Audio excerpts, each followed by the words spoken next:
Sa gitna ng trahedya na ito ay ang pamilyang Martin, isang tila ordinaryong pamilyang nakatira sa baybaying bayan ng Manhattan Beach sa Brooklyn, New York.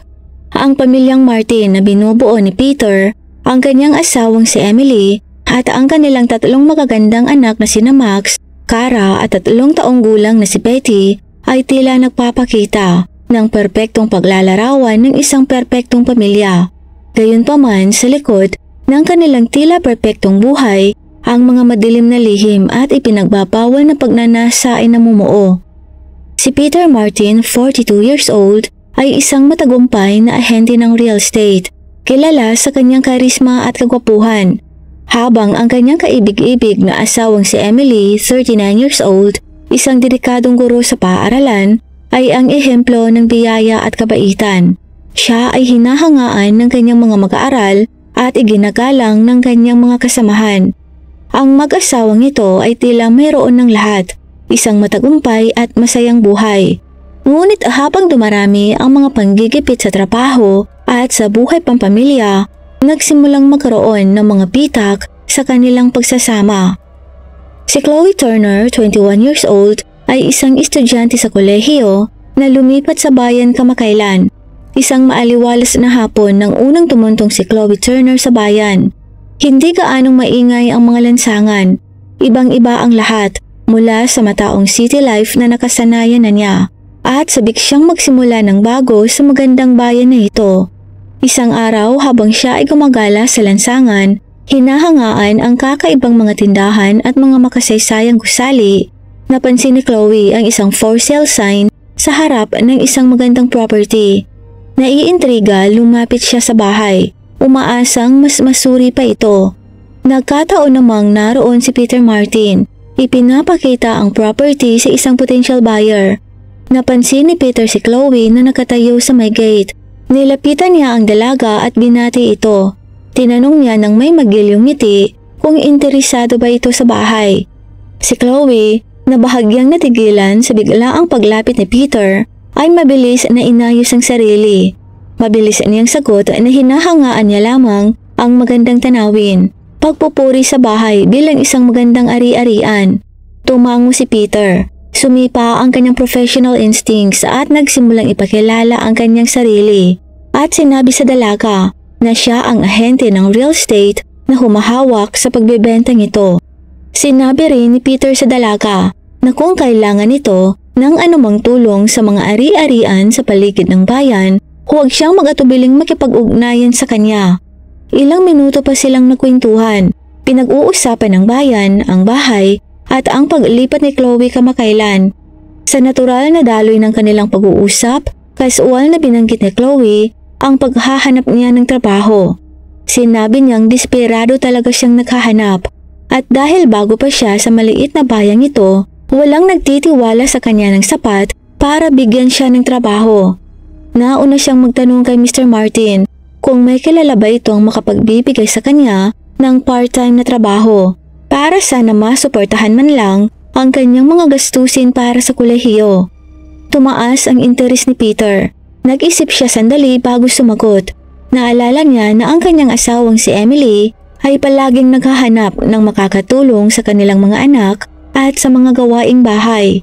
Saka sinabi ni Peter kay Chloe na ang kanyang asawa ay isang guro sa paaralan at minsan ay napakaabala para maasikaso ang mga bata at lahat ng nasa bahay. Pagkatapos ay hiningi niya ang telephone number ng dalaga na nangangakong kakausapin ang kanyang asawa at titingnan kung may magagawa sila para sa kanya. Nagliwanag ang mga mata ni Chloe sa pasasalamat at ang nagpasalamat siya kay Peter sa pag-iisip sa kanya. Kinagabihan, ibinahagi ni Peter ang pag-uusap kay Emily. Sa hapunan, ipinaliwanag niya kung paano niya nakilala si Chloe at ang sitwasyon nito. Si Emily, na laging mahabagin at maunawain, ay pumayag na makipagkita kay Chloe. Mula sa paraan ng paglalarawan ng kanyang asawa sa dalaga, mukhang mabait siyang tao. Kaya sinabi ni Emily kay Peter na imbitahan ng dalaga para sa hapunan sa katapusan ng linggo upang makita kung pwede ba ito sa trabaho.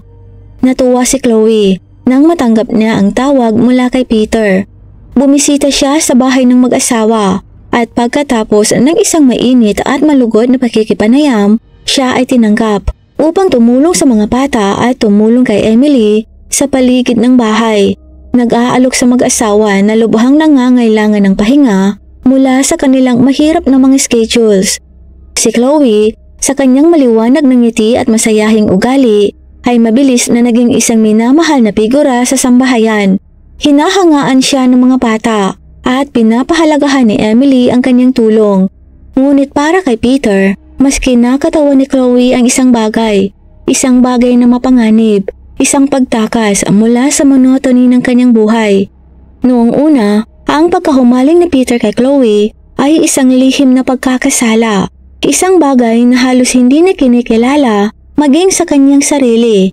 Hinahangaan niya ang kabataan at sigla nito, mga katangian na tila nawawala na mula sa kanyang sariling asawa at sa kanyang sariling buhay. Si Chloe naman ay natutuwa lang sa atensyon ng gwapo at matagumpay na si Peter. Naaakit siya sa pagiging mature at kumpiyansa nito sa sarili. Ibang-iba kasi ito sa mga kaedad niya na para sa kanya ay katawan niya lang ang habol. Si Chloe nga pala ay sobrang kaakit-akit na dalagang may makurbang figura. Bago nila namalayan, ang kanilang interactions na sa una ay inosente, unti-unting nauwi sa tinatawag na pagnanasa. At isang araw sa huli ay nangyari nga ang hindi dapat mangyari. July 27, 2014, nagsimula ang relasyon isang gabi nang si Emily ay dumalo sa isang komperensya ng guro sa labas ng bayan. Gabi na noon at sina Peter at Chloe na lang ang gising pagkatapos makatulog ng mga bata. Sa maaliwalas na sala habang kasual na nag-uusap, nagpasya silang dalawa na magsalo ng isang bote ng alak. Ibinuhos ni Peter sa 2 baso ang red wine at ibinigay kay Chloe ang isa. Nagsimula ng magaan ang usapan, ngunit habang bumubuhos ang alak, ganon din ang kanilang mga salita. Kalaunan, dala marahil ng nainom, hindi na napigilan ng dalawa ang kinikim-kim na pagnanasa sa isa't isa.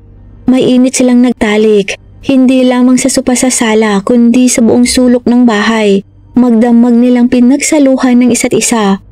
Sa loob ng ilang linggo, mabilis na lumago ang kanilang bawal na relasyon. Bawat araw tumitindi ang pagkahumaling nila sa isa't isa. Ito ay isang mapanganib na laro, isang pangako ng kasiyahan at tugon sa init ng katawan. Ngunit nagbabantang sisirain ang lahat ng kanilang pinanghahawakan. Pero sa sandaling yon, ni si Peter o si Chloe ay walang pakialam sa mga kahihinatnan. Nilamon na sila ng kanilang nag-aalab na pagnanasa at ang mga lihim na pagtatagpo ng dalawa ay naging isang regular na pangyayari. Ang bawat pagtakas ay mas matindi kaysa sa huli. Nagtatalik sila sa loob ng bahay kapag wala si Emily, sa mga motel sa labas ng bayan at maging sa mga liblib na sulok ng parke. Nahumaling sila ng husto sa isa't isa. Mas gusto pa nga nila yung tipong nagmamadali dahil baka may makakita. Gusto nila ang excitements na dala ng baka may makahuli sa kanila. Naging napakahusay na nila dito na walang kaide-ideya si Emily na may ganito na palang pagkakanulong nangyayari sa loob ng kanyang pamamahay. Ngunit kahit sa napakahusay nilang itago ang kanilang bawal na relasyon, hindi pa rin nila ito maitatago magpakailanman. Hapon noong November 21, 2014, habang nasa trabaho si Emily, ang kanilang panganay na anak na si Max ay medyo masama ang pakiramdam at umuwi ng maaga mula sa paaralan. Tahimik siyang pumasok sa bahay, padiretso siya sa kanyang kwarto para ibaba ang kanyang dalang backpack. Nang madaanan niya ang sala, nakarinig siya ng mga malalambing na boses. Nagtataka, sumilip siya sa sulok at nakita ang kanyang ama at si Chloe na marubdob na nag-iyayakapan at naghahalikan. Sa gulat at takot napaatras si Max pero napansin siya ni Chloe. Malambing siyang tinawag ng dalaga, tinatago sa kanyang tono ang galit sa kanyang mga mata. Sinabi ni Chloe kay Max na lumapit saglit. Nagtaka naman si Peter, bakas ang hiya at pagsisisi sa kanyang mga mata na nakita siya ng ganoon ng kanyang anak. Sa takot nag-alinlangan si Max at sinabi kay Chloe na kailangan na niyang pumunta sa kanyang silid at mabilis siyang tumalikod para umalis. Pero mas mabilis si Chloe. Hinawakan siya nito sa braso. Parang bakal ang higpit ng kanyang pagkakahawak. Sa pagkakataong ito, ang dati niyang kalmado at mahinhing kilos ay napalitan ng isang napakadelikato. Binantaan niya si Max. Mariin niyang sinabi sa bata na huwag sasabihin kahit kanino ang kanyang nakita, kung hindi ay tatapusin niya ito. Si Peter na nabigala rin ay hinawakan si Chloe. Sinusubukang sumenyas na baka masyado nang napasobra sa pagbabanta. Ngunit umirap lang si Chloe. Tumango naman si Max na laki ang kanyang mga mata sa takot at sinubukang kumawala. Pero humigpit ang hawak ni Chloe. Gusto niyang mangako si Max sa kanya na wala itong pagsasabihan. At si Max bilang isang inosenteng bata ay mabilis na tumango habang umiiyak.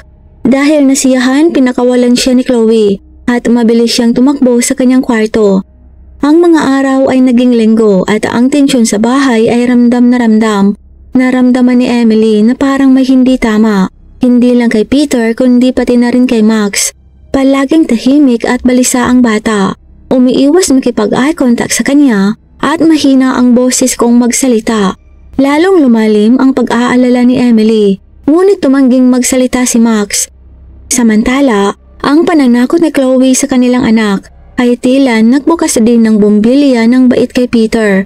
Nagsimula siyang mag-isip kung sulit ba ang lahat ng ito. Nagsimula siyang magplano at maghanda kung paano niya sasabihin sa kanyang asawa ang tungkol sa kanyang pagtataksil at tungkol sa buong isyu. Para pareho sana silang magtulungan upang sipain si Chloe sa kanilang buhay. Pero paano niya sasabihin sa asawa? Hindi niya kayang magtapat kay Emily. Nagsimulang mapansin ni Emily ang mas mapangwasak na mga pagbabago kay Peter. Naging mas malayo ito at naging mas malamig sa kanya.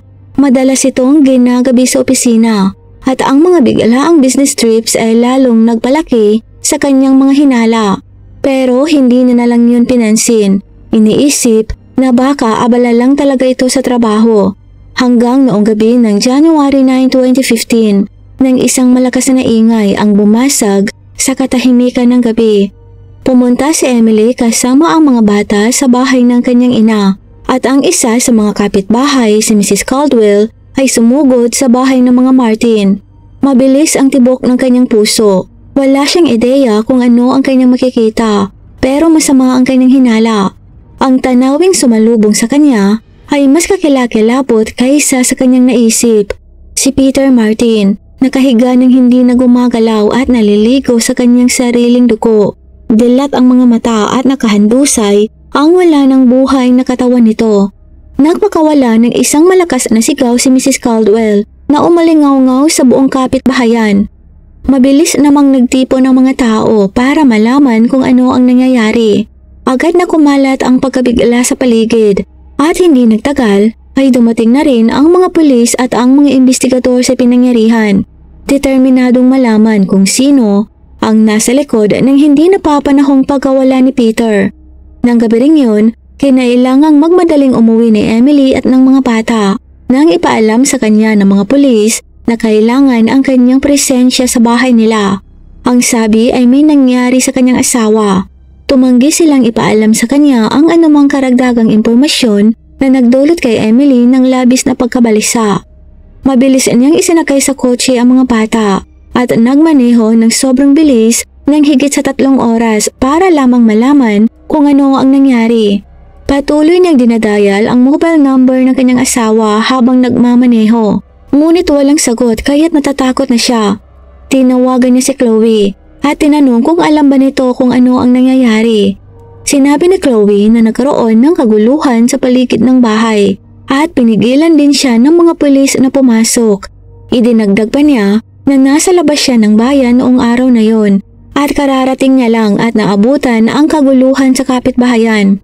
Kalaunan ay dumating na rin si Emily at kaagad niyang nakita ang wala ng buhay na katawan ng kanyang asawa na sinusubukan pa rin ng forensic team na alamin ang sanhi ng pagkawala nito. Nawasak si Emily. Hindi niya alam bakit ito nangyari. Mahal ng lahat si Peter. Kahit yung medyo naiinggit sa buhay niya ay hindi galit sa kanya. Kaya sino ang gagawa nito? Pinahintulutan si Emily ng pulisya na magkaroon ng kanyang sandali bago siya tanungin kung may sinumang nasa kanyang isip ang maaaring managot para dito. Pero walang pumasok sa isip ni Emily. Si Peter ay isang halos perpektong tao, isang napakabuting asawa at pinakamahusay na ama, at laging tumutulong kung sino man ang nangangailangan ng tulong. Walang maisip si Emily na isang tao na gustong tumapos kay Peter. Tinanong din ng mga imbestigador si Chloe at siya rin ay lumuluhang sinabi na nasa labas siya ng bayan dahil mayroon silang exam. Nang tinawagan ng mga pulis ang kolehiyong pinapasukan ni Chloe para alamin kung naandun ito para sa exam, nakumpirma ang kanyang alipay. Tinanong din ng mga imbestigador si Max, ang panganay sa magkakapatid, kung may alam ba itong makakatulong sa kanila upang malaman kung sino ang maaaring tumapos sa kanyang ama. Pero sinabi ni Max na wala rin siyang alam. Lumipas sa mga araw at patuloy pa rin ang imbestigasyon. Nabibigatan na si Max sa bigat ng kanyang lihim at lalo siyang nawalan ng pag-asa. Nagmumulto sa kanya ang tanawin nang wala ng buhay na katawan ng kanyang ama. Alam niya sa loob-loob niya na may kinalaman si Chloe sa pagkawala ng kanyang ama. Bawat sulyap sa dalaga puno siya ng pangamba at galit. Umaalingaw-ngaw sa kanyang isipan ang alaala ng pagbabanta nito sa kanya. Hindi na makayanan ng tensyon, nagpasya si Max na harapin si Chloe. Gabi noong February 18, 2015, habang nasa labas si Emily, sinusubukang pagaanin ang labis na kalungkutang kumakain sa kanya, natagpuan ni Max si Chloe nag-iisa sa kusina. Lumapit siya rito at sinabi kay Chloe kung bakit niya yun ginawa. Bakit niya tinapos ang buhay ng kanyang ama?